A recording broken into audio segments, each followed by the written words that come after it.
Hi, from Abiding Love Worship Center and Ministries.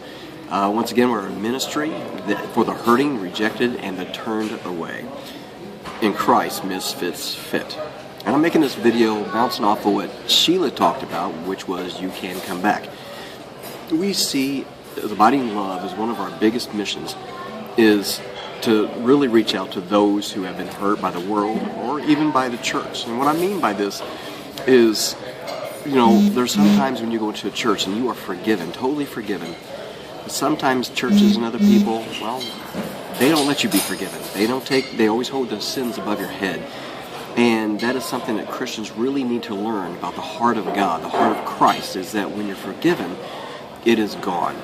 For instance, there was one time I was pastoring a church, and in my message I talked about some of the things just briefly that I did as a late teenager.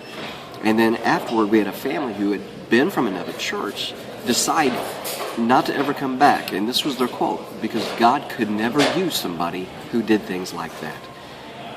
That's sad to me, because it really took away what Christ did on the cross.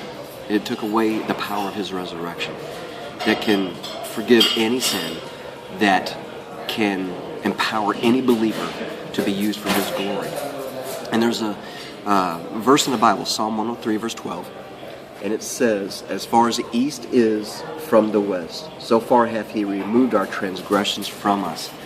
See, we have it as our ministry to witness to those coming to Christ, that let them know that in Him there's total acceptance. They don't have to feel rejected anymore.